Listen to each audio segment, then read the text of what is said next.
Everybody. నా పేరు doctor Kamalakar Rao అండి. నేను orthopaedic trauma and foot and ankle specialist in sunshine hospitals. Diabetic foot ఇది మంచి ప్రశ్న అండి.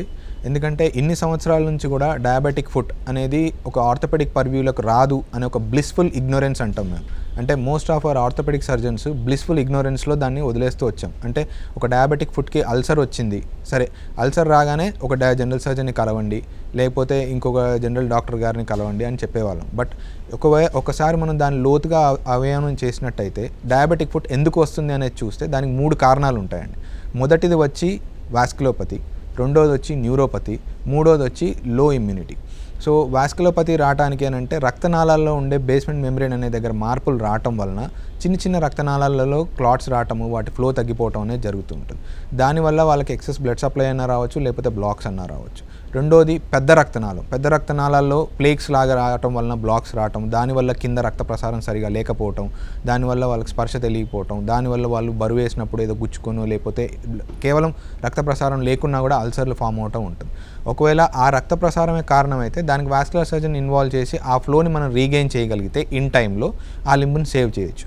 రెండోది వచ్చి న్యూరోపతి అంటే చిన్న చిన్న రక్త కణాల స్పర్శ వెళ్ళే వాటికి ఈ వాస నర్వోసం అంటాం. వాటిల్లో వచ్చే మార్పుల వల్ల ఆ స్పర్శ జ్ఞానం పోతుంది. Sensory fibres, C fibres, pain sensitivity కానీ, ప్రోప్రియోసెప్షన్ అంటే జాయింట్ ఎలా పడుతుందనే తెప్పే నర్వ్ ఫైబర్స్లో ఎఫెక్ట్ వచ్చినప్పుడు ఆ జాయింట్ సెన్స్ అనేది వాళ్ళకు ఉండదు. అలాంగ్ విత్ దట్ ఈ ఎక్సెస్ వాస్కులారిటీ వల్ల వాళ్ళలో ఎముకల్లో వీక్నెస్ స్టార్ట్ అయ్యి వాళ్ళు నడుస్తుండగానే ఎముక పట్టు తప్పుతుంది, అంటే జాయింట్ పట్టు తప్పుతుంది.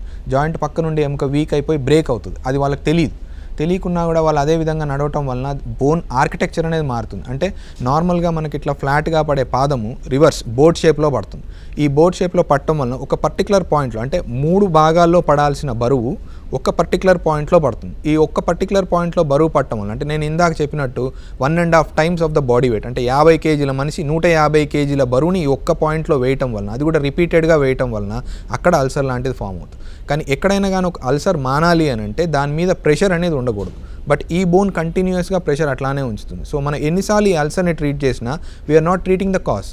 ఈ కారణం అనేది ఈ బోన్ని మనం ట్రీట్ చేయకుండా ఈ అల్సర్ని ఎన్నిసార్లు మనం ట్రీట్ చేసినా అది అలానే వస్తుంటుంది. So end of the day ఈ పేషెంట్స్ ఎలా ఏమవుతారు, రిపీటెడ్ డిబ్రాయిడ్మెంట్స్ అని ఈ అల్సర్ని ట్రీట్ చేసుకుంటూ వెళ్ళి ఒక స్టేజ్లో ఇంకా ఇది మానట్లేదు, మాకు విసుగు వస్తుంది, ఈ వాసనతోని ఎక్కడికి వెళ్లకుండా ఈ సోషల్ రెస్ట్రిక్టెడ్ లైఫ్ ఉండలేము, మా కాలు తీసేయండి అనే స్టేజ్కి వస్తారు. ఆ తర్వాత వాళ్ళకి ఇచ్చే ఆప్షన్ యాంపుటేషన్.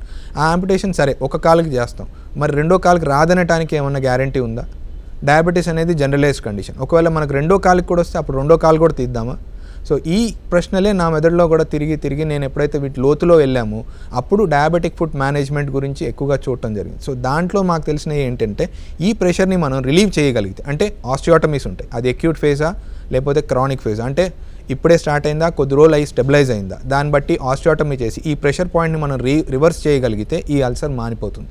అదేవిధంగా వాళ్ళు ఆ తర్వాత నుంచి వాళ్ళు రోజుకి 3 సార్లు ముఖం కడుక్కోకున్నా పర్లేదు, కానీ గంటకు ఒకసారి పాదం చూసుకోగలిగితే ఈ అల్సర్స్ని మనం ప్రివెంట్ చేయొచ్చు. ఈ అల్సర్స్ ప్రివెంట్ చేయటం వలన యాంపుటేషన్ని ప్రివెంట్ చేయొచ్చు. ఎందుకంటే majority of the diabetic persons ఎవరికైతే మనం యాంపుటేషన్ చేస్తామో వాళ్ళందరూ నెక్స్ట్ 5 yearsలో మోస్ట్ ఆఫ్ ద టైమ్స్ చనిపోతూ ఉంటారు. సో ఎందుకంటే అంబులేషన్ తగ్గుతుంది, డయాబెటీస్ కంట్రోల్ రాదు.